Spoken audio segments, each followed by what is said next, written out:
ઓમ શ્રી ગણેશાય નમઃ. જય શ્રી કૃષ્ણ મિત્રો.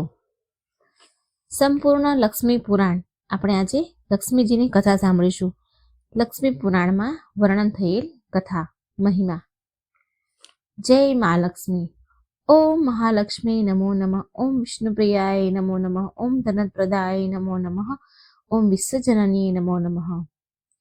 મા લક્ષ્મી જે સંસારને વૈભવ અને સમૃદ્ધિ પ્રદાન કરે છે, એમની કૃપા જેના પર વરસી જાય તેના જીવનમાં ધન, સૌભાગ્ય અને ઐશ્વર્યનો અવિરલ પ્રવાહ વરસે છે. નિર્ધન પણ ક્ષણભરમાં રાજા બની શકે છે અને જેનાથી માં નિરાશ થઈ જાય એનો રાજમહેલ પણ વિરાન થઈ જાય છે. જે એમનો વાસ હોય છે ત્યાં કલેશ સમાપ્ત થઈ જાય છે. શાંતિ અને પ્રસન્નતાનો વાસ થાય છે. આ વિડીયોમાં આપણે સાંભળીશું લક્ષ્મી પુરાણની અદ્ભુત કથા, દિવ્ય લીલા અને લક્ષ્મીજીના વ્રતનું વર્ણન. આ કથા સાંભળવા માત્રથી દરેક મનોકામના પૂરી થાય છે અને મા લક્ષ્મીની કૃપા સદા તેમના ભક્તો પર વરસતી રહે છે. આ લક્ષ્મી પુરાણમાં આપણને દેવીની અનુપમ મહિમાથી જોડાયેલી કેટલીક અલૌકિક કથાઓ મળી આવે છે. આમાં એક કથા એવી છે કે જ્યાં ભગવાન શ્રી કૃષ્ણને પણ ભિક્ષા માંગવી પડી હતી. વિચારો, સમસ્ત જગતના સ્વામી પણ કેમ બન્યા ભિક્ષુક?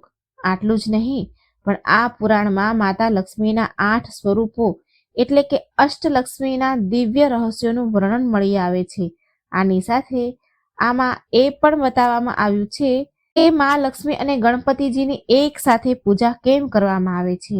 અને આ વિડીયોના અંતમાં તમને બતાવીશ એક અદ્ભુત વિધિ અને વ્રત જેને કરવાથી માતા લક્ષ્મી પ્રસન્ન થાય છે અને સાધકના જીવનમાં સુખ, સૌભાગ્ય અને સમૃદ્ધિનો વાસ થાય છે, સ્થાયી નિવાસ રહે છે.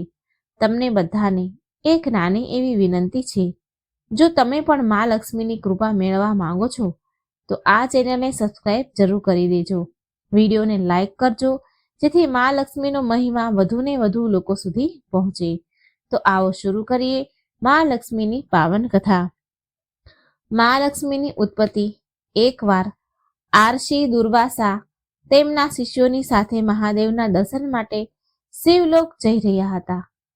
એ જ માર્ગમાં સ્વર્ગના રાજા ઇન્દ્રદેવ પણ ઐરાવત પર બિરાજમાન થઈને ભ્રમણ કરી રહ્યા હતા. રસ્તામાં આરસી દુર્વાસાના મળવાથી સ્વર્ગ નરેશ ઇન્દ્રદેવ શિષ્ટાચાર પૂર્વક પ્રણામ કરે છે, સાથે કુશળ મંગળ સમાચાર પૂછે છે. સ્વર્ગ નરેશ ઇન્દ્રના સારા વ્યવહારથી આરસી દુર્વાસા ઋષિ બહુ પ્રસન્ન થયા. તેમણે પ્રસન્નતામાં ઇન્દ્રદેવને જગતના પાલનહાર ભગવાન વિષ્ણુ દ્વારા પ્રદત્ત મળેલ દિવ્ય પુષ્પમાળા અર્પણ કરી.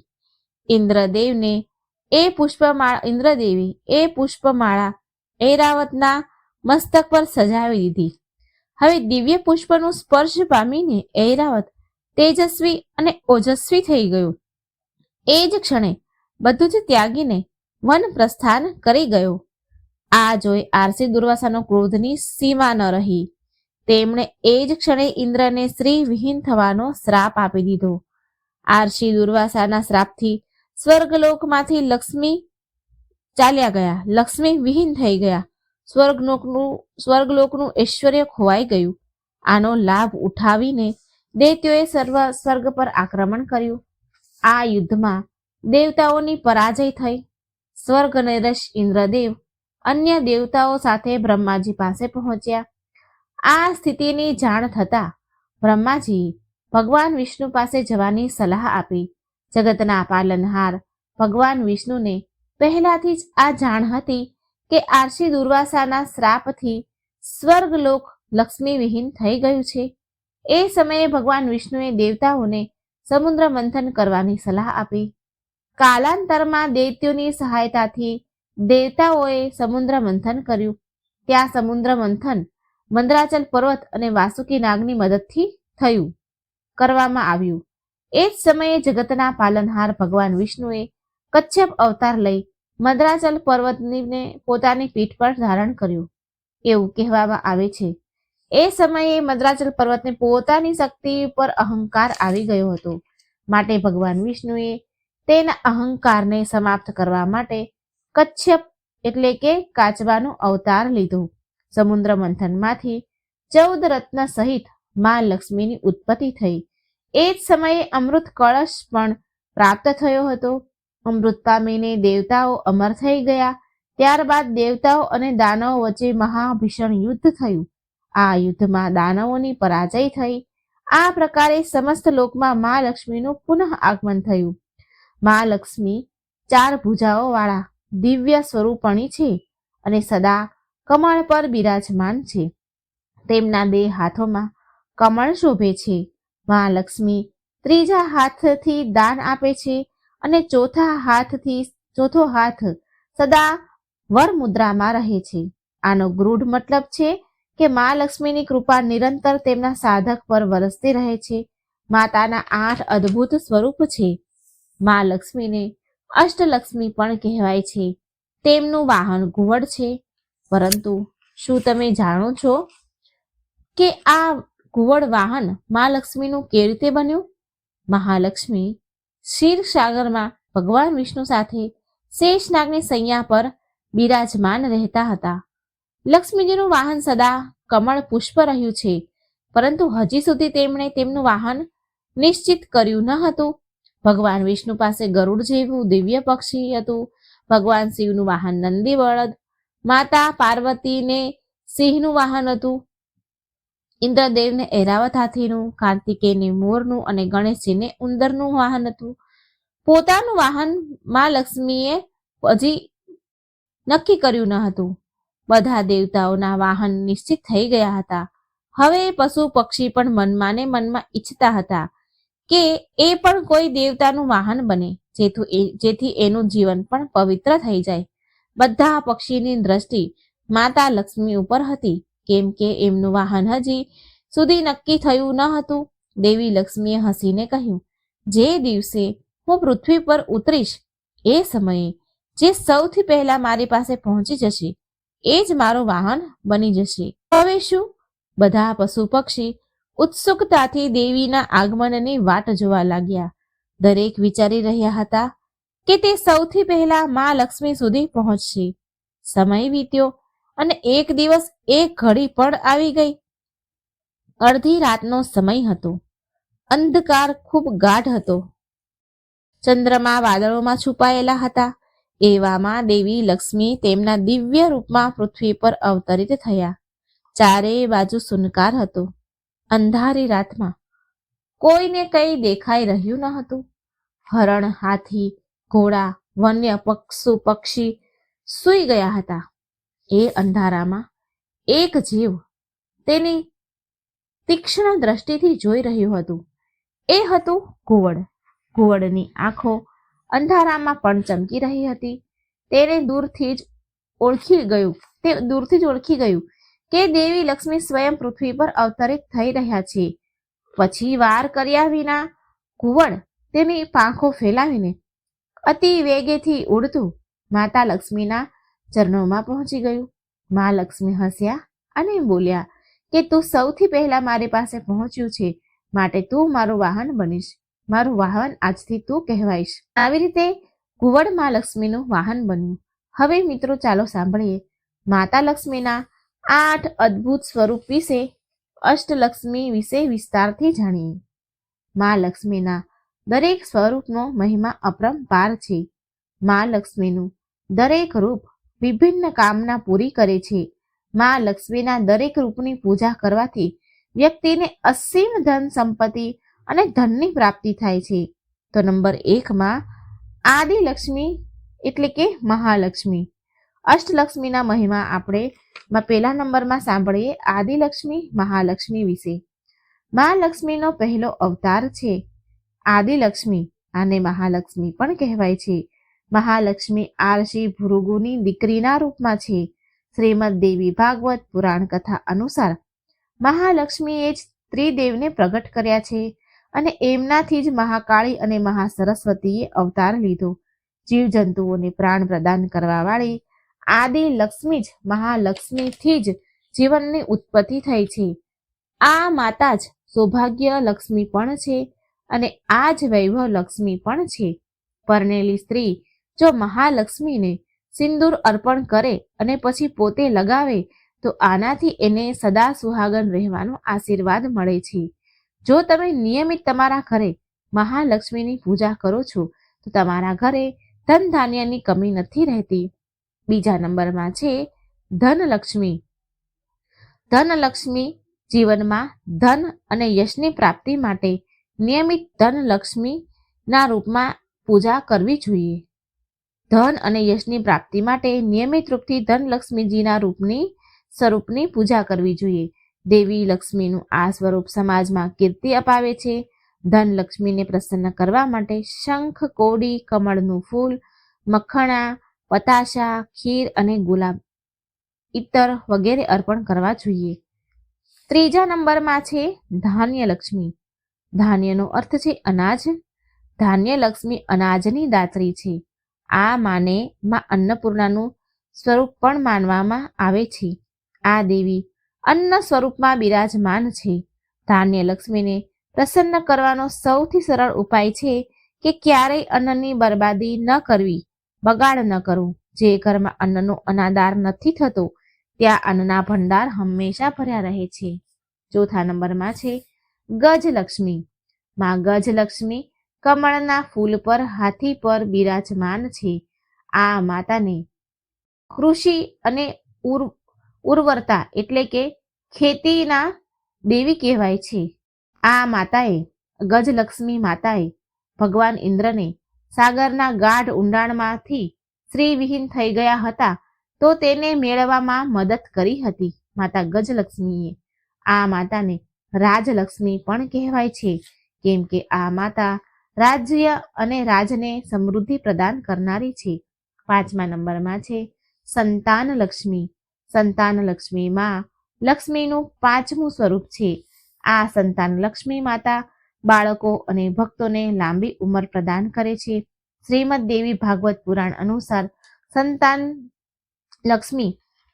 સંતાનના દેવી તેમના ખોળામાં બાળક સ્કંદને લઈને બેઠા છે. આ માતાનું સંતાન લક્ષ્મીનું સ્વરૂપ સ્કંદ માતા જેવું છે. આ માતાને 4 ભુજાઓ છે. 2 ભુજાઓમાં કળશ ધારણ કર્યા છે. બાકીની 2 ભુજાઓમાં તલવાર અને ઢાલ છે. આ માતા તેમના ભક્તોની રક્ષા તેના સંતાનની જેમ કરે છે. આ સંતાન લક્ષ્મી માતાની પૂજા ઘરમાં સુખ સમૃદ્ધિ પ્રાપ્ત કરાવનારી છે. છઠ્ઠા નંબરમાં છે વીરલક્ષ્મીમાં. આ વીરલક્ષ્મી માતા વીરો અને સાહસી લોકોની આરાધ્ય છે. આ માતા તેના ભક્તોને યુદ્ધમાં વિજય પ્રાપ્ત કરાવે છે. આ વીરલક્ષ્મી માને 8 ભુજાઓ છે.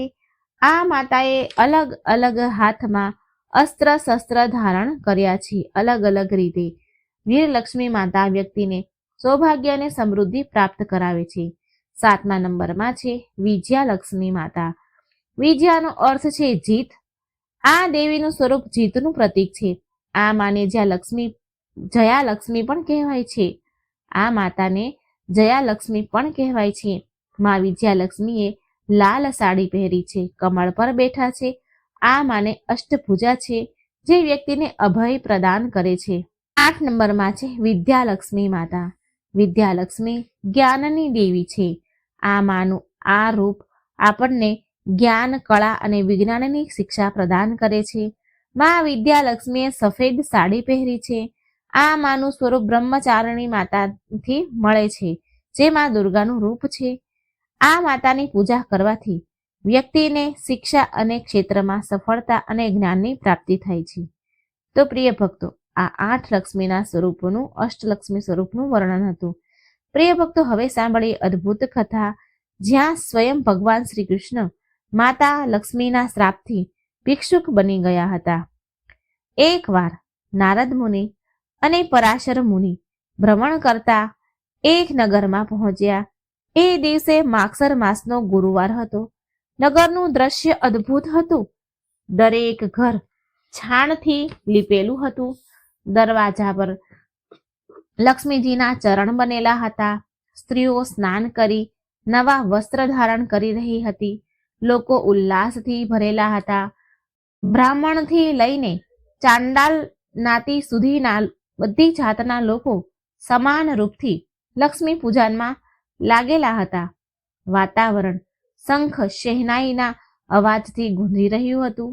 આ જોઈ સ્વયં બ્રહ્માજી પણ આશ્ચર્યચકિત થઈ ઉઠ્યા અને પરાશર મુનિને પૂછવા લાગ્યા કે હે મુનિવર, આ કયું વ્રત છે જે બધાને આનંદથી ભરી દે છે? આનો મહિમા શું છે? પરાશર મુનિ હસ્યા અને બોલ્યા, હે બ્રહ્માજી, આ માગસર માસના ગુરુવારે મહાલક્ષ્મી જે વ્રત કરવામાં આવે છે એ મહાલક્ષ્મી વ્રત છે. આ વ્રત કરવાથી મહાલક્ષ્મીની વિશેષ કૃપા થાય છે. ખાસ કરીને 10મી તિથિએ ગુરુવાર પડે એ દિવસે આ વ્રત કરવામાં આવે તો અત્યંત ફળદાયી માનવામાં આવે છે.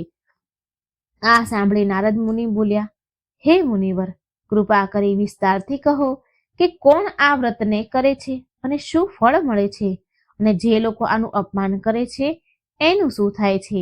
ત્યારે પરાશર મુનિ કથા કહેવાનું શરૂ કરે છે કે એકવાર ભગવાન જગન્નાથ પાસે લક્ષ્મીજી આવ્યા અને બોલ્યા કે આજે મારે વ્રત છે ગુરુવારનું, કૃપા કરી મને નગર ભ્રમણ કરવાની અનુમતિ આપો. એટલે ભગવાન જગન્નાથ હસ્યા અને બોલ્યા, ઠીક છે દેવી, પરંતુ વ્રતનું પાલન કરીને જલ્દી આવજો, હું તમારા માટે ભોજન તૈયાર કરાવું છું. પછી લક્ષ્મીજીએ સુંદર આભૂષણ પહેર્યા અને એક બ્રાહ્મણીનું રૂપ લઈને નગરમાં નીકળી પડ્યા. લક્ષ્મીજી એક સાધુ વાણિયાના ઘરે પહોંચ્યા અને બોલ્યા, સાધુ વાણિયણ, આજે માગસર માસનો પહેલો દિવસ છે. શું તમે લક્ષ્મી પૂજનની તૈયારી કરી છે? તો તે સાધુ વાણિયણ જે સ્ત્રી હતી તેણે વિનમ્રતાથી ઉત્તર આપ્યો કે હે દેવી, આ વ્રતની વિધિ વિસ્તારથી કહો જેથી હું પણ આ વ્રત કરી શકું. લક્ષ્મીજી બોલ્યા, આ વ્રતની વિધિ સરળ છે. પ્રાતઃકાળે વહેલી સવારે ઉઠીને ઘરને સ્વચ્છ કરવું, દરવાજે મારા ચરણ ચિહ્ન બનાવવા, એક સ્વચ્છ માટલું લઈ તેમાં ચોખા અને સોપારી લ્યો, બાજોટ લ્યો, માટલું અથવા તો લોટો લ્યો, તેમાં ચોખા અને સોપારી લો, બાજોટ પર ધાન પાથરીને ફળ ફૂલ શેરડી મૂળા અને કેળા સજાવો. પછી ધૂપ દીપ આરતી સાથે શ્રદ્ધાથી મારી પૂજા કરો. આ વ્રતમાં સાત્વિકતાનું પાલન કરવું જરૂરી છે.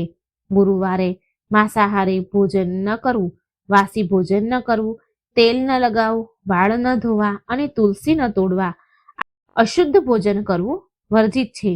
જે આ નિયમોનું પાલન કરે છે તેના પર મારી કૃપા સદા રહે છે. નગર નગર ફરતા ફરતા મા લક્ષ્મીએ જ્યારે ચારે બાજુ દ્રષ્ટિ નાખી તો એનું હૃદય વ્યતીત થઈ ગયું, વ્યાકુળ થઈ ગયું.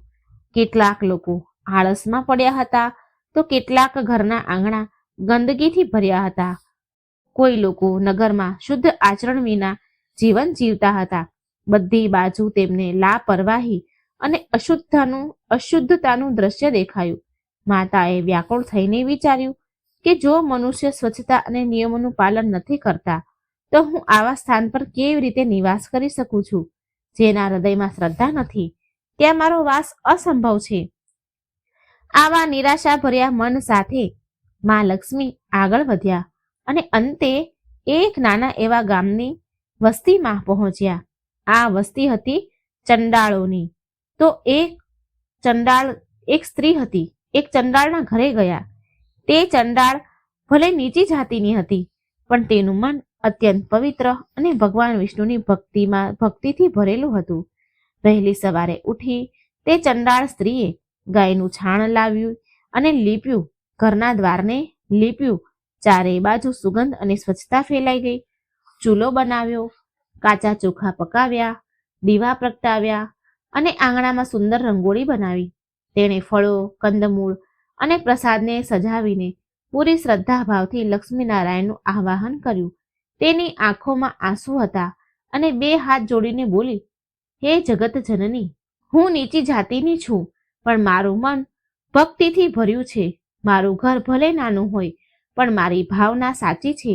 મારા આ નાના એવા અર્પણને સ્વીકાર કરું. તેની પ્રાર્થના એટલી ઊંડી અને સાચી હતી કે પૂરું આકાશ ગુંજી ઉઠ્યું. અચાનક તેના નાના એવા ઘરમાં દિવ્ય પ્રકાશ ફેલાયો. સોનાની આભાથી ચમકતી લાલ વસ્ત્ર આભૂષણોથી અલંકિત માતા લક્ષ્મી સ્વયં ત્યાં પ્રગટ થયા. માતા મહાલક્ષ્મી ત્યાં તેની સામે પ્રગટ થયા. ચંડાળ સ્ત્રી આનંદથી ભરાઈ ગઈ અને ધ્રુજતા ધ્રુજતા એ જમીન પર પડી અને માતાના ચરણોમાં પડી ગઈ, નતમસ્તક થઈ ગઈ. માતાએ સ્નેહથી તેને ઊભી કરી અને મધુર અવાજે કહ્યું, બેટા, આ તારું ઘર દેવતાઓના ધામથી પણ વધારે પવિત્ર છે. તારી ભક્તિએ મને બાંધી લીધી છે. હું તારાથી અત્યંત પ્રસન્ન છું. માંગ, વરદાન માંગ. ચંડાળ સ્ત્રીએ માથું ઝુકાવીને કહ્યું, માતા, મને એવું વરદાન આપો કે મારી ગૌશાળા સદાય સુંદર ગાયોથી ભરી રહે, મારા કુળમાં ધન અને સમૃદ્ધિ બની રહે અને મારા પરિવારવાળા સુખી રહે. લક્ષ્મીજી હસ્યા અને બોલ્યા, બેટા, તારી ભક્તિ જોઈને મારું હૃદય આનંદથી ભરાઈ ગયું છે અને આ બધા જ વરદાન આપું છું તને. હું અમૃતત્વનું વરદાન આપવું મારા વશમાં નથી, પરંતુ જ્યાં સુધી તું જીવીશ ત્યાં સુધી સુખ સમૃદ્ધિનો આનંદ ઉઠાવીશ અને જ્યારે તું આ લોકથી વિદાય લઈશ ત્યારે તું સીધા વિષ્ણુ લોકધામ, મારા ધામમાં આવીશ, વિષ્ણુ લોકધામ પ્રાપ્ત કરીશ. આટલું કહીને માતા લક્ષ્મીએ આશીર્વાદ દીધા. એ ક્ષણથી જ ચંડાળ સ્ત્રીનું ઘર માત્ર ધન ધાન્યથી જ નહીં, પરંતુ ગામમાં એ ચર્ચા ફેલાઈ ગઈ કે સ્વચ્છતાની દેવી લક્ષ્મી પ્રસન્ન થયા છે, એનું ઘર ધન ધાન્યથી ભરાઈ ગયું છે. એક સમયની વાત છે. ભગવાન શ્રી કૃષ્ણ અને બલરામ ઘેરા વનમાં ગયા હતા. પાછા આવતા સમયે બલરામજીએ એમના યોગ બળથી એક વિચિત્ર દ્રશ્ય જોયું અને આશ્ચર્યચકિત થઈને શ્રી કૃષ્ણને કહેવા લાગ્યા, કનૈયા, મેં એક અદ્ભુત વાત જોઈ છે. લોકો કહે છે કે લક્ષ્મીજી ચંડાળના ઘરે જાય છે, તેને ત્યાં ભોજન કરે છે અને શુદ્ધ થયા વિના મંદિરમાં પ્રવેશ કરે છે. જો આ સત્ય છે તો આ લોકો શું વિચારશે, આપણા વિશે શું વાતો કરશે? જગન્નાથજીની લક્ષ્મી દરેક ઘરમાં ભેદભાવ મટાવીને જાય છે તો લોકો ખોટું સમજી શકે છે. ક્યાં આપણા કુળની મર્યાદા પર પ્રશ્ન નહીં ઉઠે? બલરામજી જગન્નાથજીને ખૂબ બોલે છે. બલરામની આ વાત કઠોર તો ન હતી, પણ ચિંતાની ભરેલી હતી. એ સમાજની દ્રષ્ટિએ લઈને વ્યાકુળ હતા. સમાજની દ્રષ્ટિકોણથી એ જોતા હતા. શ્રી કૃષ્ણએ ધીરજતાથી ઉત્તર આપ્યો. શ્રી કૃષ્ણ ભગવાન કહે છે, ભાઈ, મર્યાદા બહારના આચરણથી નહીં, પરંતુ હૃદયની પવિત્રતાથી બને છે. ચંડાળ ભલે સમાજમાં નીચા કહેવાય છે, પરંતુ તેનું મન દેવતાઓથી પણ પવિત્ર છે. તેણે સ્વચ્છતા, શ્રદ્ધા અને ભક્તિથી લક્ષ્મીનારાયણનું પૂજન કર્યું. આવા ભક્તના ઘરે જવું એ અપમાન નથી, પરંતુ એની સાચી ભક્તિનું અપમાન છે. બલરામે ફરી આશંકા જતાવી, પરંતુ લોકો આને સમજશે કેવી રીતે? જો લોકો એમ કહેશે કે લક્ષ્મીજી ચંડાળના ઘરે જાય છે તો સમાજમાં કેવી ચર્ચા થશે? શું આ જગન્નાથના પરિવાર માટે ઉચિત છે? શ્રી કૃષ્ણ હસ્યા અને બોલ્યા, ભાઈ, ભગવાન બધાના છે. ભગવાન કોઈ ઉચ્ચ નીચ નથી જોતા કે નથી નાતી જાતિ જોતા. લક્ષ્મીજી જો ચંડાળના ઘરે ગયા છે તો ત્યાં સાચી ભક્તિ છે, ત્યાં જાતિનો ભેદ મટી જાય છે. આ તો સંસારને સંદેશ દેવાનો માર્ગ છે. આ વાત વચ્ચે મા લક્ષ્મી સ્વયં ત્યાં પ્રગટ થયા. શ્રી કૃષ્ણએ આશ્ચર્યથી પૂછ્યું કે હે દેવી, તમે ચંડાળના ઘરે કેમ ગયા? લોકો આને સમજી નથી શકતા. લક્ષ્મીજીએ ગંભીર પણ કરુણાથી કહ્યું, પ્રભુ, જ્યારે મેં જોયું કે ઊંચી જાતિના ઘરોમાં આળસ, ગંદકી અને અશુદ્ધ આચરણ હતું તો મારું હૃદય દુઃખી થઈ ગયું. પરંતુ એક ચંડાળ સ્ત્રી ભક્તિ, શુદ્ધતા અને શ્રમથી પોતાના ઘરને એણે સજાવ્યું હતું. તેણે શ્રદ્ધાથી પૂજા કરી, ફળ અર્પણ કર્યા, સાચા મનથી નારાયણનું સ્મરણ કર્યું. તો કહો પ્રભુ, ભક્તિનો સાચો અધિકાર કોને છે? ત્યાં જ્યાં તનથી નહીં મનથી શુદ્ધ છે. એમના વચનોથી સમસ્ત વાતાવરણ મૌન થઈ ગયું. શ્રી કૃષ્ણ અને બલરામ બંને સમજી ગયા કે માતા લક્ષ્મીએ માત્ર ચંડાળ સ્ત્રીનું નહીં પણ સમસ્ત સંસારનું સન્માન વધાર્યું છે. માતા લક્ષ્મી જ્યારે અત્યંત વ્યતીત થઈ ગયા તો તેમણે ભગવાનને કહ્યું કે પ્રભુ, જો તમે મારા આચરણને દોષ માનો છો તો આ આભૂષણ અને ધન મારા કોઈ મહત્વના નથી રહ્યા, મારા માટે કોઈ મહત્વ નથી રાખતા. આને તમે સ્વીકાર કરો.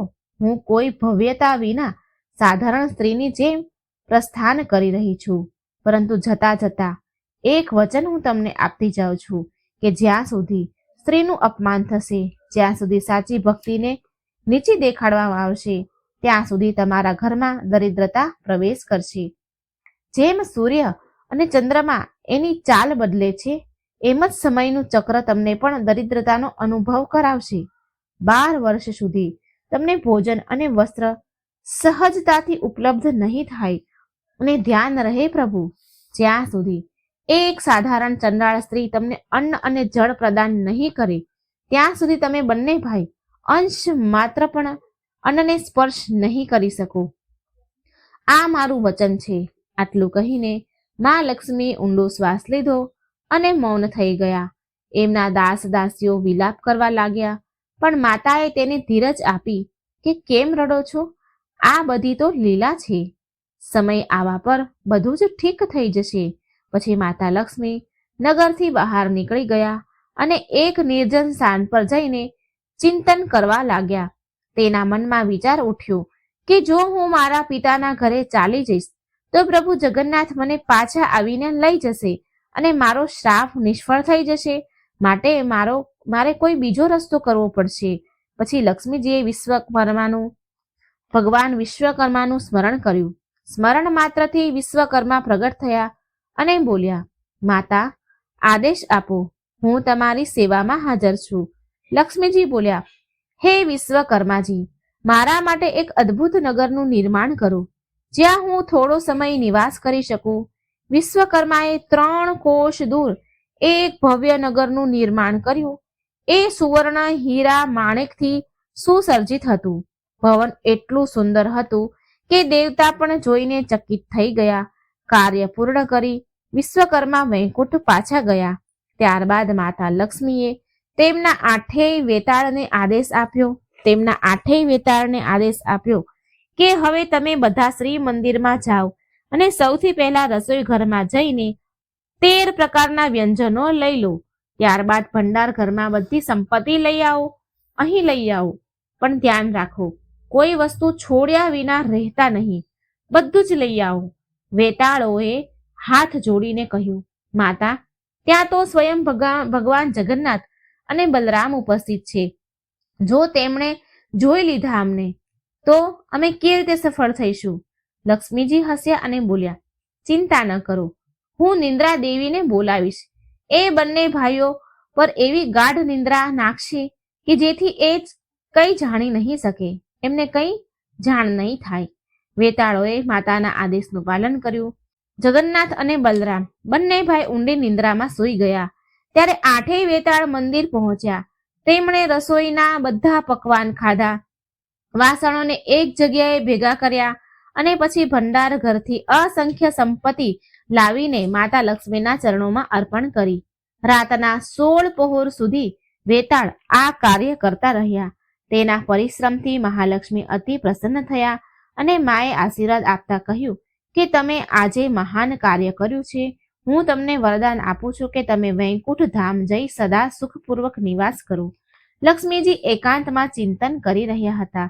તેમણે વિચાર્યું કે મારા શ્રાપનો પ્રભાવ ત્યારે જ થશે જ્યારે પ્રભુ અને બલરામ ભાઈ વાસ્તવમાં કષ્ટ ભોગવશે. એટલા માટે વાણી પર અને વિચાર પર નિયંત્રણ જરૂરી છે. આમ વિચારીને મા લક્ષ્મીએ મા સરસ્વતીનું આહ્વાન કર્યું. મા લક્ષ્મીનો પુકાર સાંભળતા જ વીણા વગાડતા મા સરસ્વતી પ્રગટ થયા. લક્ષ્મીજી બોલ્યા, હે વિદ્યાની દેવી, હવે તમે રાજ્ય, નગર અને ઘરે જાઓ. દરેક વ્યક્તિના કંઠમાં નિવાસ કરો અને એની વાણીને એવી બદલો કે તે ઈચ્છે ને તો પણ પ્રભુ જગન્નાથ અને બલરામજીની મદદ ન કરી શકે, તેને અન્ન પાણી ન આપે. જ્યારે એ બંને દુઃખમાં તડપશે ત્યારે જ એ મારું સ્મરણ કરશે. જ્યારે તે દુઃખી થઈને મને યાદ કરશે ત્યારે જ મારા શ્રાપનો પ્રભાવ પૂરો થશે. સરસ્વતી માએ આજ્ઞા સ્વીકાર કરી અને ત્યાં ચાલ્યા ગયા. જ્યારે જગન્નાથજી અને બલરામ નિંદરમાંથી જાગ્યા તો આશ્ચર્યચકિત રહી ગયા. ભગવાન બલરામ બોલ્યા, કનૈયા, આજે તો ઘરનું વાતાવરણ જ બદલાઈ ગયું છે. ના તો રસોઈમાં વ્યવસ્થા છે, ના રસોઈની કોઈ વ્યવસ્થા છે ના કોઈ સેવક કામ કરી રહ્યા છે. અહીં સુધી કે મુખ ધોવા માટે પાણી પણ ઉપલબ્ધ નથી. આ બધું શું થઈ રહ્યું છે? જગન્નાથ હસીને બોલ્યા, ભાઈ, જ્યારે ગૃહિણી જ ઘર છોડી દે છે તો ઘરનો આવો જ હાલ થાય છે. એ સ્વાભાવિક છે. આ બધું એટલા માટે થયું છે કારણ કે માતા લક્ષ્મી અહીંથી ચાલ્યા ગયા છે. બલરામ બોલ્યા, જો કોઈ ગૃહિણી રિસાઈને ઘર છોડી દે તો શું કઈ ઘરવાળા ભૂખ્યા રહી જાય છે? ભૂખ્યા તો નથી રહેતા ને. જાતે ભોજન બનાવીને ખાઈ લેવું જોઈએ. બંને ભાઈ ભંડાર ઘર તરફ ગયા અને ત્યાં જઈને તેને જોયું કે પૂરો ભંડાર ઘર ખાલી છે. બલરામજી આશ્ચર્યચકિત થઈ ગયા અને બોલ્યા, આ કેવી રીતે સંભવ છે? કરોડોની સંપત્તિ અને અનાજનો અંબાર ક્યાં ચાલ્યો ગયો? આ ભંડાર તો ક્યારેય સમાપ્ત થાય એમ હતો જ નહીં અને અહીંથી તો બધું એક જ ઝટકામાં ગાયબ થઈ ગયું. ભંડારમાં શોધતા શોધતા બલરામને અમુક સોનાની મુદ્રા મળી. તેમણે તેની અંગૂઠી એટલે કે વીંટીમાં બાંધી લીધી અને બોલ્યા, જો આ સોનું તો આપણને મળી ગયું. જગન્નાથ બોલ્યા, ભાઈ, આ સોનું હવે કયા કામનું? જુઓ તો ખરા તમે, પિત્તળમાં બદલી ગયું છે. બલરામે જોયું તો એ ચોંકી ગયા. ચોંકીને પૂછ્યું, આ કેવી રીતે શક્ય છે? આ સોનું પિત્તળમાં કેમ બદલાઈ ગયું? પછી બંને ભાઈ રસોઈ ઘરમાં ગયા. બલરામ રસોડાના દ્વાર પર ઊભા રહ્યા અને જગન્નાથજી અંદર ચાલ્યા ગયા. પરંતુ ત્યાં પણ કોઈ ભોજન ન હતું. બલરામ બહારથી પોકારીને બોલ્યા, કાન્હા, બધા કહે છે કે તું તો બહુ ખાનારો છે. હવે મને બતાવ, આપણને ખાવાનું કેમ નથી મળી રહ્યું? જગન્નાથ બોલ્યા કે ભોજન તો ત્યારે મળશે ને જ્યારે રસોઈ ઘર શુદ્ધ હશે. પરંતુ ના અહીં કોઈ ભોજનની વ્યવસ્થા છે, ના અનાજ છે. સાચે જ પૂરા નગરમાં અન્નના ભંડાર ભર્યા છે, પરંતુ અહીં અન્નનો એક દાણો નથી. પરંતુ ભગવાન જગન્નાથ અને બલરામ એક દાણો પણ એમને ન મળ્યો. નિરાશ થઈને તે બંને ભાઈ ઇન્દ્રદ્યુના વંશજોના ઘરે ગયા, પરંતુ ત્યાં પાણી પણ ન મળ્યું. થાકી હારીને મંદિરમાં પહોંચ્યા. બંને ભાઈ એ દિવસે તો બંનેને ઉપવાસ થઈ ગયો. એ દિવસે બંનેને ન પાણી મળ્યું ન અન્ન મળ્યું. રાતના 2 પહોર વીત્યા. બંને નિંદરમાંથી જાગ્યા, પણ મુખ ધોવા માટે જળ ન હતું. બલરામ બોલ્યા, કાન્હા, હવે શું કરવું? પૂરો દિવસ ઉપવાસમાં વીતી ગયો. શરીર એટલું દુર્બળ થઈ ગયું કે ચાલવું પણ કઠણ થઈ ગયું. જો આપણને જલ્દી ભોજન નહીં મળે તો જીવન કઠણ થઈ જશે. કોઈ ઉપાય શોધવો જ પડશે. કંઈક વિચારીને બલરામે કહ્યું કે આવ કાન્હા, નગરમાં જઈએ અને ભિક્ષા માંગીએ અને આ રીતે આપણે જીવન વ્યાપન કરી શકીશું. પછી બંને ભાઈ ફાટેલા કપડાં હતા એના અને ફાટેલી જોડી ખંભા પર નાખીને તૂટેલી છત્રી હાથમાં લઈને નીકળી પડ્યા. લોકો પાસે પાણી માંગવા લાગ્યા. જેવા એ લોકોના ઘરે ભિક્ષા માંગવા પહોંચ્યા કે લોકો તેને ઓળખી ન શક્યા અને ચારે ચોર સમજીને લાકડીઓ લઈને દોડ્યા. ભયભીત થઈને ડરીને બંને ભાઈ ત્યાંથી ભાગ્યા. જગન્નાથે બલરામને કહ્યું, મોટા ભાઈ, આપણે મોટા પંડાના ઘરે જવું જોઈએ. કદાચ ત્યાંથી કોઈ સહાયતા મળી શકે. આમ વિચારીને મોટા પંડાના ઘરે પહોંચ્યા. પંડાની પુત્રવધુએ આવીને કહ્યું, એની સાસુમાને કહ્યું કે સાસુમાં, દરવાજે 2 બ્રાહ્મણ ઊભા છે. સાસુએ ઝરોખામાંથી જોયું તો એ બંનેને ઓળખી ન શક્યા. તેણે દરવાજો બંધ કરીને વહુને કહ્યું કે આનાથી દૂર રહો, લાકડી લઈને આને ભગાડી દો. આ ચોર કે લફંગા હોઈ શકે છે. આ સાંભળી બંને ભાઈ ડરીને ત્યાંથી ભાગ્યા. ભાગતા ભાગતા તેમણે સામવેદ અને યજુર્વેદનું ઉચ્ચારણ કરવાનું શરૂ કરી દીધું. એમની વાણી એટલી પવિત્ર હતી કે સુકાયેલા વૃક્ષ પણ માનો જીવંત થઈ ગયા. થોડે દૂર એક બ્રાહ્મણીએ આ બંને ભાઈને જોયા અને સાધુ બ્રાહ્મણ સમજી તેમના ઘરે બોલાવ્યા. તેમને આદરપૂર્વક બેસાડ્યા અને ભોજન બનાવવાની તૈયારીમાં લાગી ગઈ. બ્રાહ્મણીએ કેળાનું શાક બનાવ્યું અને પાણીથી એ પકાવવા લાગી. પરંતુ ત્યારે એક અદ્ભુત ઘટના ઘટી. જેવું ભોજન બનાવવા લાગી તો પાત્ર અચાનક જ ગાયબ થઈ ગયું. આખું પાત્ર જ ગાયબ થઈ ગયું. આ જોઈ બ્રાહ્મણી તો ચકિત થઈ ગઈ અને બોલી કે આ કોઈ સાધારણ બ્રાહ્મણ નથી. કદાચ આ એ જ લોકો હોઈ શકે છે જેણે લક્ષ્મીજીનું અપમાન કર્યું હશે. ક્રોધમાં આવીને તેણે કટુ વચન કહ્યા અને ઘરેથી નીકાળી દીધા. નિરાશ થઈને બંને ભાઈ કનૈયા અને જગન્નાથજી અને બલરામ ત્યાંથી નીકળી ગયા. પછી એ બંને ભાઈ કબીર શાહી નામના સ્થાને પહોંચ્યા. ત્યાંના ભક્તોએ તેમને ભૂખ્યા બ્રાહ્મણ સમજીને થોડા મમરા આપ્યા. પણ એ જ સમયે મહાલક્ષ્મીએ પવનદેવને બોલાવી અને આદેશ આપ્યો કે હે પવનદેવ, આ ભોજન એમની સામેથી તરત જ ઉડાડીને લઈ જાઓ.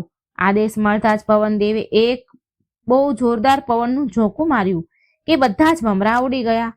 આ જોઈ બલરામ ક્રોધિત થઈ ગયા અને બોલ્યા, કાન્હા, જ્યારે જીવન આટલું કઠણ થઈ ગયું છે તો નાતી જાતિ અને કુળ મર્યાદા કયા કામની? ચાલ કાના, કમળ તળાવ જઈએ, ત્યાંના મૂળિયા ખાઈને જીવન બચાવી લઈશું. બંને ભાઈ કમળ તળાવ પહોંચ્યા. તળાવ 7 પરતવાળા ઊંડા જળથી ભરેલું હતું, પણ મહાલક્ષ્મીના આદેશથી બધું જ પાણી કિચડમાં બદલી ગયું.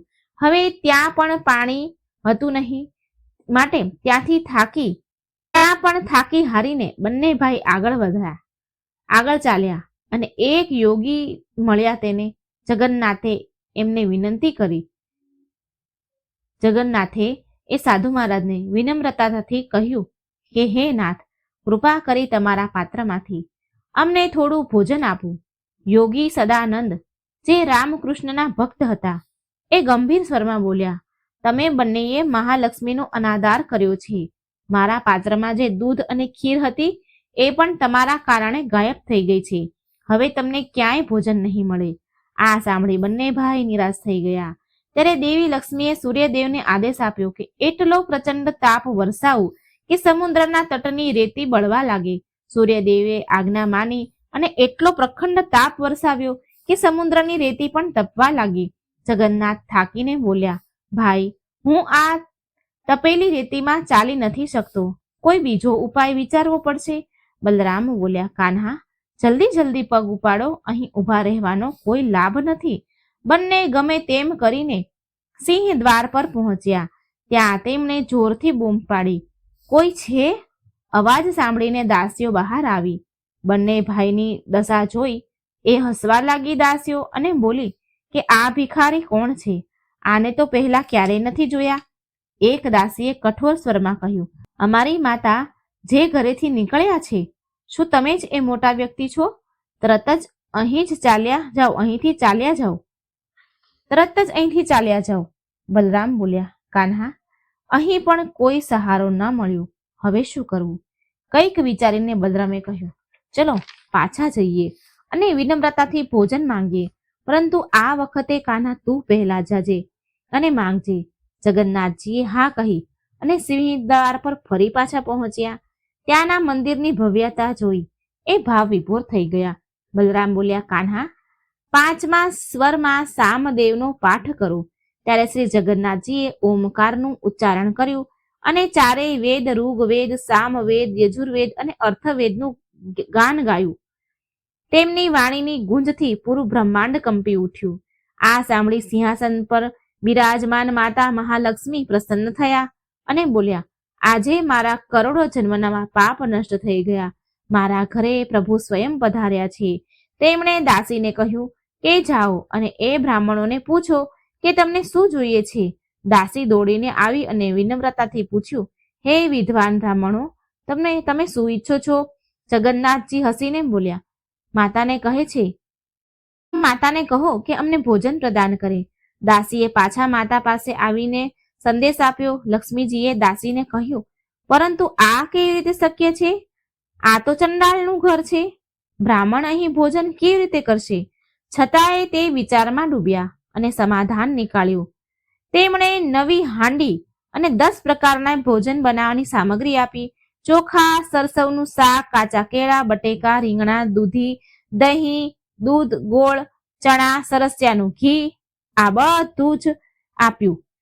આ બધું જોઈ બંને ભાઈ ખુશ થઈ ગયા અને જાતે ભોજન બનાવવા લાગ્યા.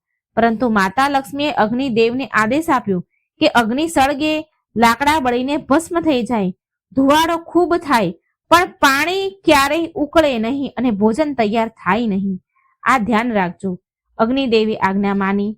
લાકડા બળતા રહ્યા, ધુવાડો ઉઠતો રહ્યો અને હાંડીનું પાણી ઠંડુ ને ઠંડુ જ રહ્યું. બલરામ હસીને બોલ્યા, કાન્હા, તને લોકો મોટો રસોઈયો કહે છે, પણ લાગે છે કે તને ખાવાનું બનાવતા જ નથી આવડતું. જો કંઈ બની નથી રહ્યું, કંઈ બની જ નથી રહ્યું.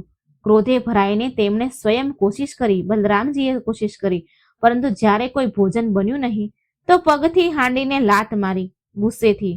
પણ કથા હજી અહીં સમાપ્ત નથી થતી. આ તો માતા લક્ષ્મીની ધીરજ, શક્તિ, ભક્તિની પરીક્ષાનો પ્રારંભ હતો. બંને ભાઈ બલરામ અને જગન્નાથ ભૂખથી અત્યંત વ્યાકુળ થઈ ઉઠ્યા. બલરામે ભગવાનને કહ્યું, હવે શું ઉપાય કરીએ કાન્હા? જો ક્યાંયથી આપણને ભોજન ન મળ્યું તો આપણે મૃત્યુ નક્કી છે. જાત પાત અને પરંપરાનો વિચાર પછી કરીશું. પહેલા પેટ ભરવું જરૂરી છે. જાત પાતનો વિચાર પછી કરીશું. આપણે પહેલા પેટ ભરવું જોઈએ. એ જ સમયે દાસીઓ દોડતી પહોંચી અને બધી ઘટના બતાવી. મહાલક્ષ્મીને બધી વાત કહી અને દાસીઓએ કહ્યું કે બ્રાહ્મણોએ ક્રોધમાં હાંડી તોડી દીધી અને પ્રભુ બલરામ અને જગન્નાથ ભૂખથી વ્યાકુળ થઈ રહ્યા છે. આ સાંભળી મહાલક્ષ્મીના હૃદયમાં કરુણા જાગી ઉઠી. માએ વિચાર્યું કે મારા પ્રભુને આટલું કષ્ટ હું કેવી રીતે સહન કરી શકું. તરત જ માએ સ્વયં રસોઈ ઘરમાં ગયા અને માએ રસોઈ ઘરમાં જઈને ભોજન બનાવ્યા. બહુ જાત જાતના ભોજન બનાવ્યા, બહુ જતનથી.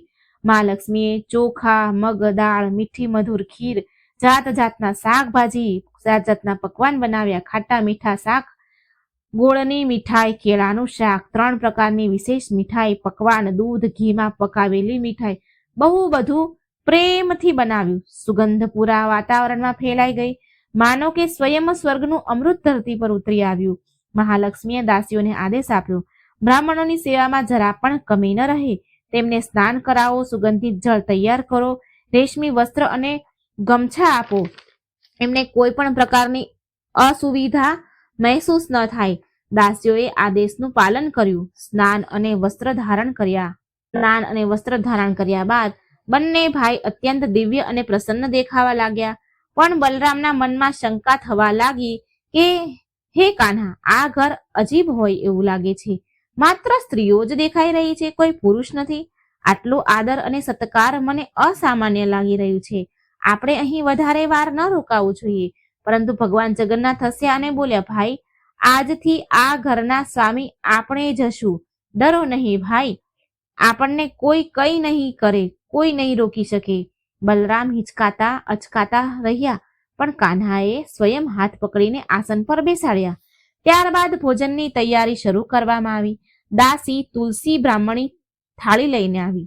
તુલસી નામની જે દાસી હતી એ બ્રાહ્મણી એ થાળી લઈને આવી અને નાનું કોણ અને મોટું કોણ છે તમારા બંને ભાઈઓમાંથી એ વિશે પૂછવા લાગી.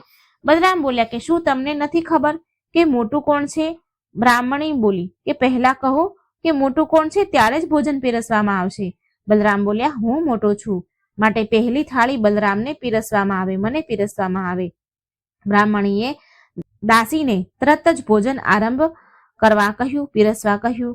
દાસીએ તરત ભોજન પીરસ્યું અને બલરામે ભોજન આરંભ કરી દીધું. બીજી થાળી ભગવાન જગન્નાથને પીરસી. બલરામ જલ્દી ખાવા લાગ્યા અને બીજી થાળીમાં નજર નાખીને જોવા લાગ્યા.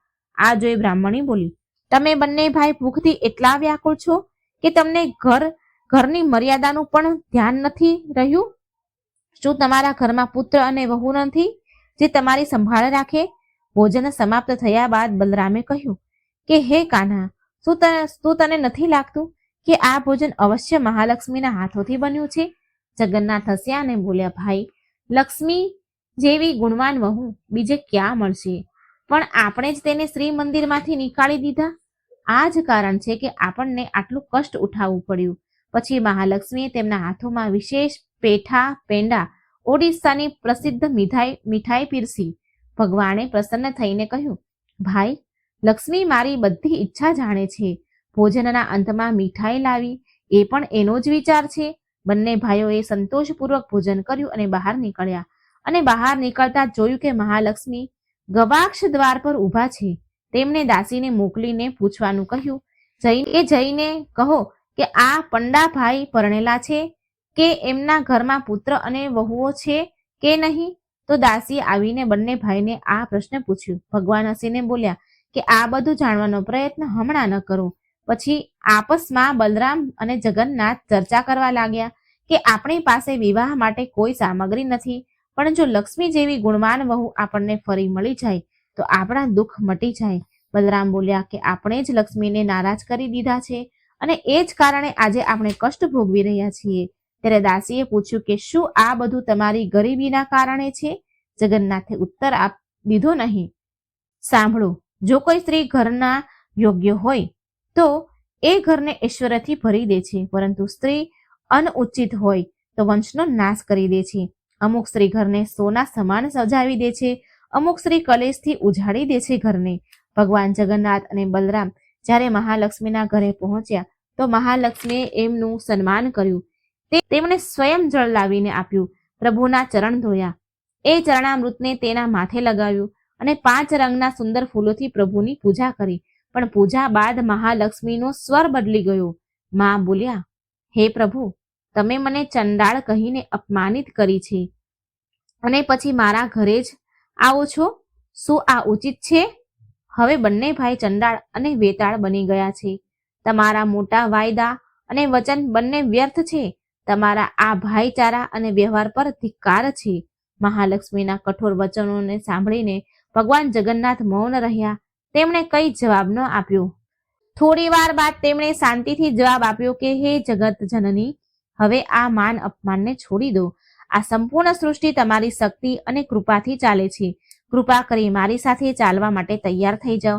જ્યારે જ્યારે તમે અમને તમારી કૃપાથી દૂર કર્યા છે ત્યારે ત્યારે અમે કષ્ટ પીડાથી ગુજર્યા છીએ. ત્યાં સુધી કે ભિક્ષા માંગવા સુધીની નોબત આવી છે. પણ છતાંય જગતે અમારી ભૂખ મટાડવા માટે આગળ આવીને અમારી સહાયતા કરી. પણ એ બધી તમારી કૃપાનો પ્રભાવ છે. સંસારમાં જો ક્યાંય સન્માન છે તો એ લક્ષ્મીજીના કારણે જ છે.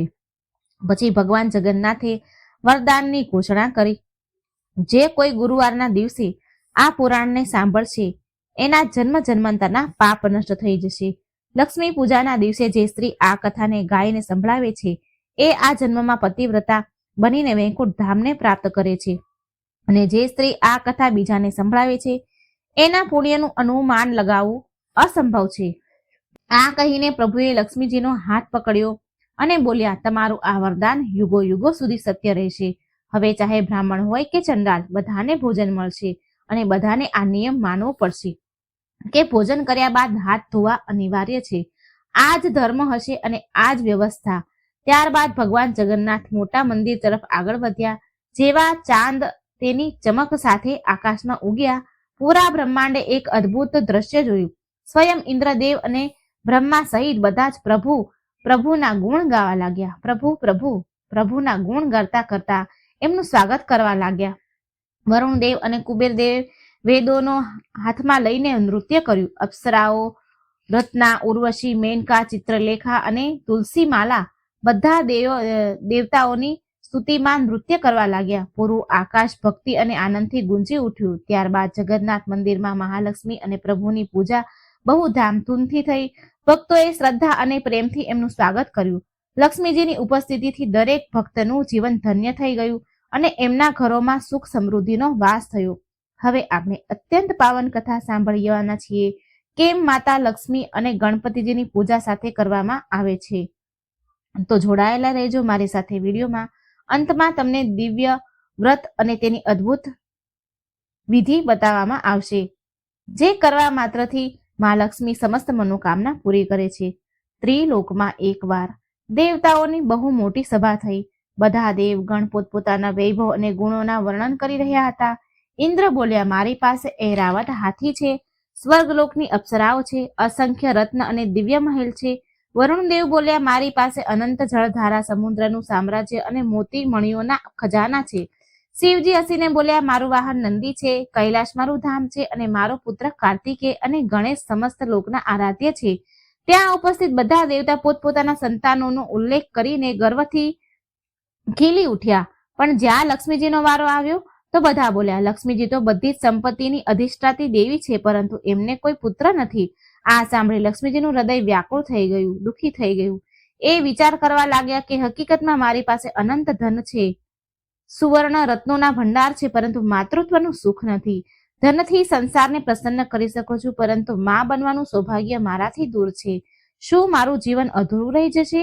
આ પીડાથી વ્યાકુળ થઈને લક્ષ્મીજી વૈકુંઠ ધામ પહોંચ્યા અને ભગવાન વિષ્ણુને કહ્યું કે હે પ્રભુ, મને બધું જ મળ્યું પણ પુત્ર સુખ નહીં. જ્યારે બધી દેવીઓ પોતાના પુત્ર સાથે જોવામાં આવે છે ત્યારે મને એકલાપણુંનો અનુભવ થાય છે. ભગવાન વિષ્ણુ કહે છે, કરુણાથી કહે છે, લક્ષ્મીજીને ઉઠાવ્યા. ભગવાન વિષ્ણુએ કરુણાથી લક્ષ્મીજીને ઉઠાવ્યા અને કહ્યું, હે પ્રિય, આ સંસારમાં કોઈ પણ પૂર્ણ નથી. જે જેની પાસે છે એ જ એનો વૈભવ છે. પણ તમારું હૃદય વ્યાકુળ છે, માટે હું તમને એક ઉપાય બતાવું છું. ગણેશજી અદ્વિતીય છે, બુદ્ધિ, વિવેક અને વિઘ્ન નાશક છે. જો તમે ઈચ્છો તો પુત્ર રૂપમાં તમે એને સ્વીકાર કરી શકો છો. આમ કરવાથી તમને માતૃત્વનું સુખ મળશે અને લોક પરંપરા સ્થાપિત થશે. લક્ષ્મીજીને આ વિચાર અત્યંત પ્રિય લાગ્યો.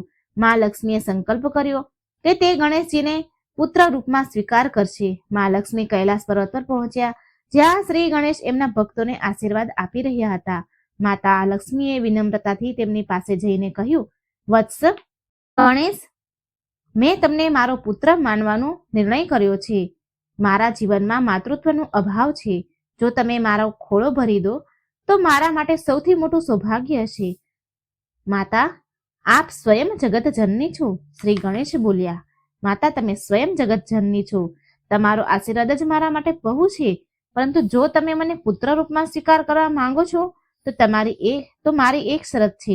લક્ષ્મીજી આશ્ચર્યથી પૂછવા લાગ્યા, વત્સ, કઈ શરત? હું જરૂર માનીશ. ગણપતિજી બોલ્યા, માતા, જ્યારે પણ તમારી પૂજા થાય તો મારી પૂજા તમારી સાથે કરવામાં આવે.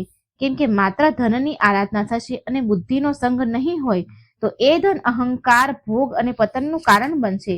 ધન ત્યારે મંગલકારી હોય છે જ્યારે એમાં વિવેક અને મર્યાદા જોડાય છે. માટે જ્યાં તમે હશો ત્યાં હું પણ પૂજામાં રહીશ. લક્ષ્મીજી પ્રસન્ન થયા અને બોલ્યા, વત્સ, આજથી તમે મારા પુત્ર છો. તમારી શરત હું હૃદયથી સ્વીકાર કરું છું. હવેથી જ્યારે પણ પૂજા થશે, લક્ષ્મી પૂજા થશે તો ગણેશ પૂજા સાથે જ થશે. એ દિવસથી આ પરંપરા સ્થાપિત થઈ. દિવાળીની રાત હોય કે શુભ કોઈ અવસર હોય, વિવાહ, ગૃહ પ્રવેશ, વ્યાપાર ધંધાની શરૂઆત, બધી જગ્યાએ લક્ષ્મીજી અને ગણેશજીની સંયુક્ત પૂજા થાય છે. હવે આપણે સાંભળીશું એક એવું વ્રત જેને કરવાથી અપાર ફળની પ્રાપ્તિ થાય છે અને મા લક્ષ્મીની કૃપા હંમેશા જીવનભર બની રહે છે. શુક્રવારે રાખવામાં આવતું આ વૈભવ લક્ષ્મી વ્રત કહેવાય છે. માન્યતા છે કે આ વ્રત સ્ત્રી કે પુરુષ કોઈ પણ કરી શકે છે. આ વ્રત જે સાચા મનથી કરે છે એના જીવનમાં ધન, સુખ અને સમૃદ્ધિ ક્યારે ઓછી નથી થતી અને મા લક્ષ્મીના આશીર્વાદ ઘર પરિવારમાં સદાય રહે છે, સદાય વૈભવ રહે છે. આ દિવસે સ્ત્રી પુરુષ મા લક્ષ્મીની પૂજા કરે છે. સફેદ ફૂલ અને સફેદ ચંદન અર્પણ કરવામાં આવે છે. ખીરનો ભોગ લગાવવામાં આવે છે. પછી એ જ પ્રસાદના રૂપમાં ગ્રહણ કરવામાં આવે છે.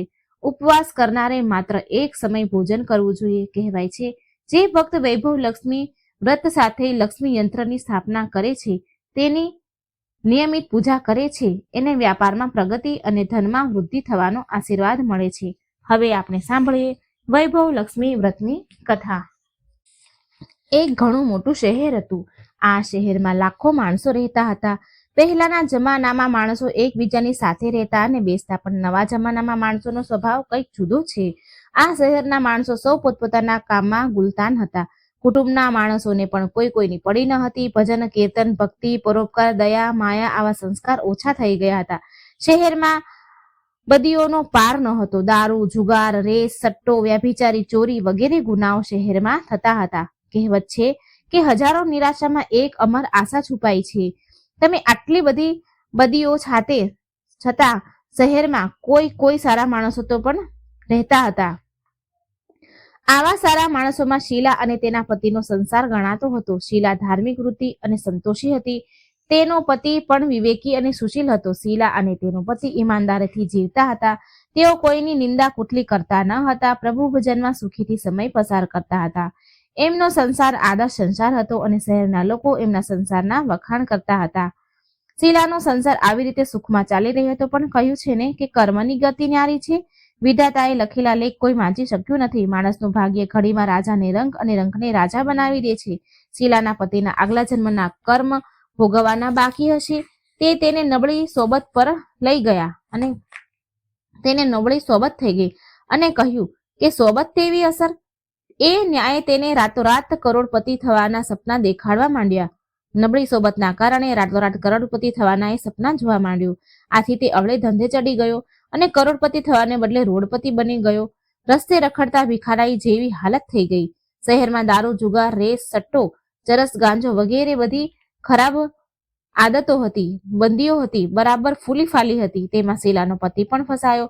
ભાઈ બંધ દોસ્તાર સાથે તેને દારૂ પીવાનો ચસ્કો લાગ્યો. રાતોરાત પૈસાદાર થવાના લોભે દોસ્તોની ચડામણીએ તેને રેસ, જુગાર વગેરે રમવાનો શોખ જાગ્યો. એટલે થોડા ઘણા બચેલા પૈસા, બૈરીના દાગીના બધું જ રેસ જુગારમાં ગુમાવી દીધું.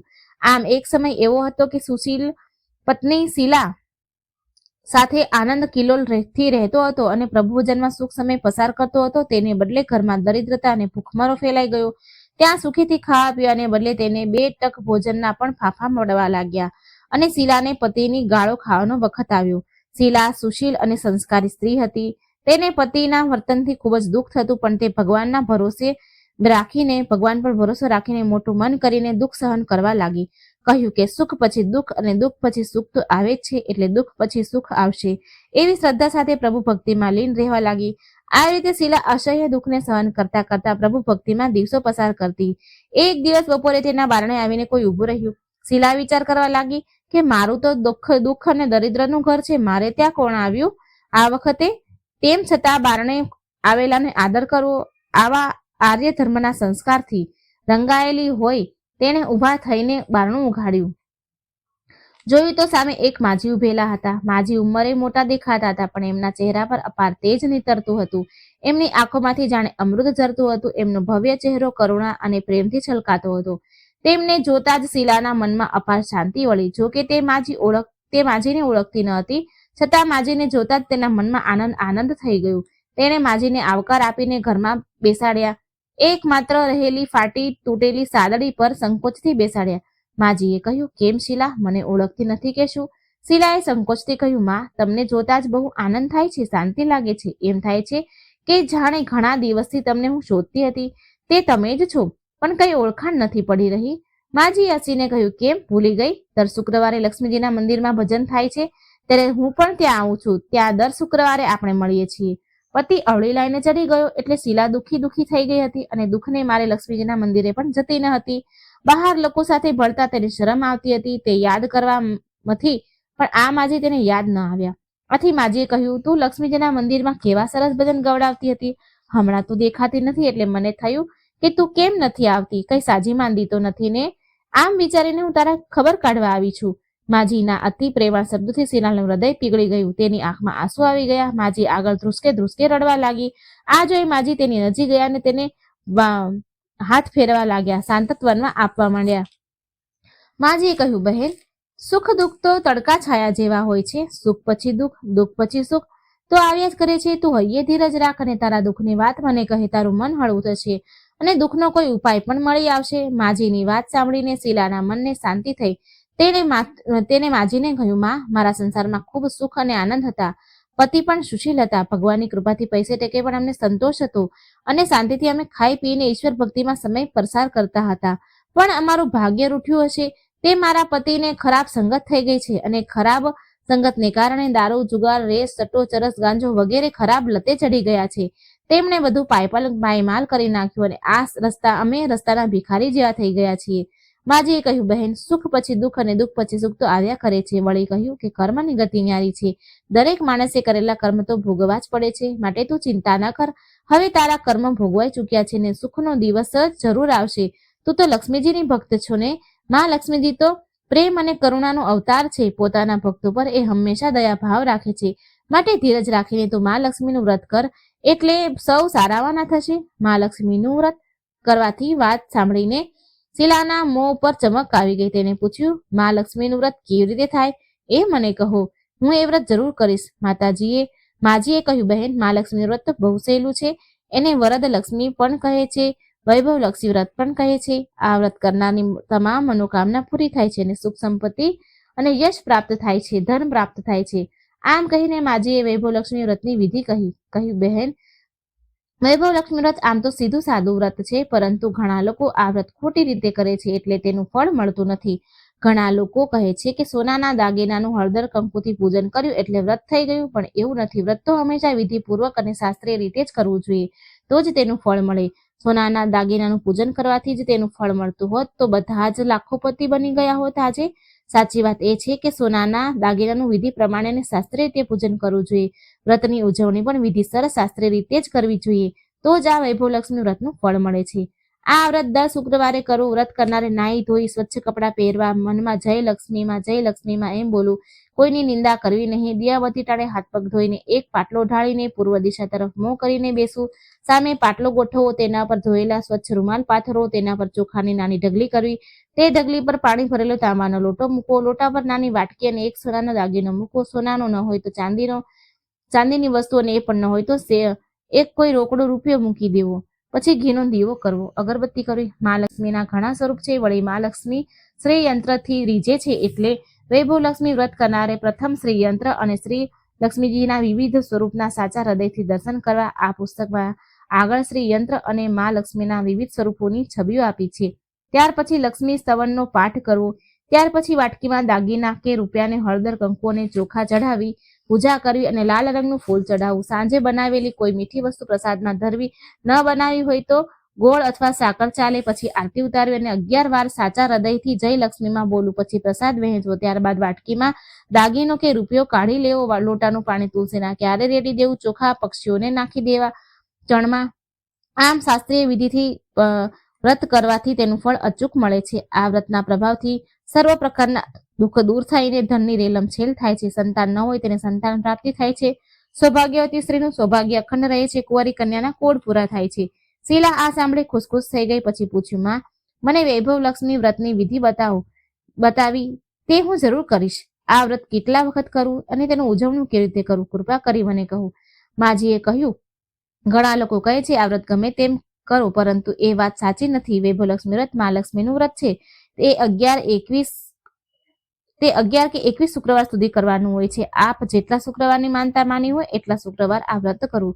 વ્રતના છેલ્લા શુક્રવારે શાસ્ત્રીય વિધિ પ્રમાણે વ્રતનું ઉજવણું કરવું. ઉજવણામાં છેલ્લા શુક્રવારે દર શુક્રવારે કરીએ છીએ તેમ આ વ્રતની પૂજન વિધિ કરવી. નાળિયેર વધેરું, પણ તે દિવસે ખીરનો જ પ્રસાદ ધરાવો. તે પછી 7 કુંવારી કે સૌભાગ્યવતી બહેનોને કંકુનો ચાંદલો કરો. વૈભવલક્ષ્મી વ્રતની એક ચોપડી ભેટમાં આપી અને ખીરનો પ્રસાદ આપો. પછી વૈભવલક્ષ્મી સ્વરૂપ માતાની છબીને વંદન કરવું. મા લક્ષ્મીનું આ સ્વરૂપ વૈભવ આપનારું છે. વંદન કર્યા પછી મનોમન પ્રાર્થના કરવી કે હે મા ધનલક્ષ્મી, મેં સાચા હૃદયથી તમારું વૈભવલક્ષ્મી વ્રત કર્યું છે, તો હે માતાજી, અમારું કલ્યાણ કરજો, અમારા મનની વાત પૂરી કરજો. ધન વગરનાને ધન દેજો, સંતાન વગરનાને સંતાન દેજો, સૌભાગ્યવતી સ્ત્રીનું સૌભાગ્ય અખંડ રાખજો, કુંવારી ના કોડ પૂરા કરજો, તમારું વ્રત કરનારનું ગયેલું સુખ પાછું આપજો અને અમને સૌને સુખી કરજો. આમ બોલી લક્ષ્મીજીના વૈભવલક્ષ્મી ધનલક્ષ્મી સ્વરૂપને વંદન કરવું અને આંખે આંચકા લેવી. માજી પાસેથી વૈભવલક્ષ્મી વ્રતની વિધિ સાંભળીને શીલાએ આંખો બંધ કરીને મનમાં ને મનમાં સંકલ્પ કર્યો કે હું પણ માજીના કહ્યા પ્રમાણે શ્રદ્ધાથી વિધિપૂર્વક શાસ્ત્રીય રીતે વૈભવલક્ષ્મી વ્રત કરીશ. 21 શુક્રવાર સુધી કરીશ અને તેનું શાસ્ત્રીય વિધિથી ઉજવણું કરીશ. શીલાએ સંકલ્પ કરીને આંખો ખોલી તો કોઈ ન મળે. તે નવાઈ પામી કે માજી ક્યાં ગયા. આ માજી બીજું કોઈ નહીં પણ સાક્ષાત લક્ષ્મીજી હતા. શીલા લક્ષ્મીમાની ભક્ત હતી, એટલે તેઓ ભક્તને રસ્તો બતાવવા આવ્યા હતા માજીનું સ્વરૂપ લઈને શીલા પાસે. બીજા જ દિવસે શુક્રવાર હતો. સવારે નાહી ધોઈને મનમાં ને મનમાં શ્રદ્ધાથી તે જય લક્ષ્મીમાંનું રટણ કરવા માંડી. આખો દિવસ કોઈની નિંદા કુટલી કરી નહીં. સાંજ પડી એટલે દીવાટાણું થયું, એટલે હાથ પગ ધોઈ શીલા પૂર્વ દિશા તરફ મોં કરીને બેઠી. ઘરમાં સોનાના દાગીના તો ઘણા હતા, પણ પતિદેવે ખરાબ સોબતે ચડીને વેચી નાખ્યા હતા, ગીરવે મૂકી દીધા હતા. છતાં નાકની એક જળ રહી ગઈ હતી, તે કાઢીને ધોઈને તેને વાટકીમાં મૂકી. પાટલા પર રૂમાલ પાથરી ચોખાની ઢગલી કરી, તાંબાનો પાણી ભરેલો લોટો મૂક્યો, તેમાં જળવાળી વાટકી મૂકી. પછી માજીએ જે વિધિ બતાવી તે વિધિ પ્રમાણે વૈભવલક્ષ્મી વ્રત કર્યું. ઘરમાં ચપટી ખાંડ હતી, તેનો પ્રસાદ ધરાવ્યો અને જ્યાં એ પ્રસાદ પતિને ખવડાવ્યો ત્યાં જ પતિના સ્વભાવમાં ફરક પડી ગયો. તે દિવસથી તેને મારઝૂડ કરવાનું એના પતિએ બંધ કરી દીધું અને તેને તો ખૂબ આનંદ થયો. શીલાએ પૂરી શ્રદ્ધા ભક્તિથી 21 શુક્રવાર વૈભવલક્ષ્મી વ્રત કર્યું. 21મા શુક્રવારે માજીના કહ્યા મુજબ ઉજવણું કર્યું. 7 સ્ત્રીઓને વૈભવલક્ષ્મી વ્રતની 7 ચોપડી ભેટ આપી. માતાજીના ધનલક્ષ્મી સ્વરૂપની છબીને વંદન કરી ભાવથી પ્રાર્થના કરી, હે મા ધનલક્ષ્મી, મેં તમારા વૈભવલક્ષ્મી વ્રતનું માનતા માનેલી હતી તે વ્રત આજે મેં પૂરું કર્યું છે. હે માં કલ્યાણ કરજો, અમારા મનની વાત પૂરી કરજો. ધન વગરનાને ધન દેજો, સંતાન વગરનાને સંતાન દેજો. સૌભાગ્યવતી સ્ત્રીનું સૌભાગ્ય અખંડ રાખજો. કુંવારિકાના કોડ પૂરા કરજો. તમારું વ્રત કરનારનું ગયેલું સુખ પાછું આપજો. સૌને સુખી કરજો. આમ લક્ષ્મીજીના ધનલક્ષ્મી સ્વરૂપને છબીને વંદન કરીને આંખે લગાડી આ રીતે શાસ્ત્રીય વિધિપૂર્વક શીલાએ વ્રત કર્યું અને તેને ફળ્યું. તેનો પતિ જે ખરાબ સોબતે ચડ્યો હતો એ એકદમ સુધરી ગયો અને પુષ્કળ મહેનત કરીને કામ ધંધો કરવા લાગ્યો. માં લક્ષ્મીજીના વૈભવ લક્ષ્મી વ્રતના પ્રભાવથી તેને ધાર્યાથી વધુ થવા લાગ્યો નફો. તેને તરત જ શીલાના ગીરવે મૂકેલા દાગીના છોડાવી લીધા. ઘરમાં ધનની રેલમછેલ થઈ. ફરીથી સુશીલ અને ધાર્મિક બની ગયો. ઘરમાં ફરી પહેલાની જેવી સુખ શાંતિ છવાઈ ગઈ. વૈભવ લક્ષ્મી વ્રતનો આ પ્રભાવ જોઈ શહેર ગલીઓની સ્ત્રીઓ પણ આ વ્રત કરવા લાગી. વૈભવ લક્ષ્મી વ્રતનું શાસ્ત્રીય રીતે વિધિથી વ્રત કરવા લાગી. હે મા ધનલક્ષ્મી, તમે જેવા શીલાને ફળ્યા તેવા સૌને ફળજો. સૌને મનની મનોકામના પૂરી કરજો. સૌને સુખ આપજો. જય ધનલક્ષ્મીમાં, જય વૈભવ લક્ષ્મીમાં. તો મિત્રો, આ હતી લક્ષ્મી પુરાણની મા લક્ષ્મીજીની કથાઓ. ખૂબ સુંદર રહસ્યમય કથાઓ મિત્રો મેં તમને કહી સંભળાવી. વિડીયો સારો લાગે તો લાઈક કરજો, શેર કરજો અને આ ચેનલને સબસ્ક્રાઈબ કરવાનું મિત્રો બિલકુલ ન ભૂલજો. કમેન્ટ બોક્સમાં મા લક્ષ્મીનું નામ શ્રદ્ધાથી જરૂર લખજો. જય લક્ષ્મી માં. જય શ્રી કૃષ્ણ. રાધે રાધે.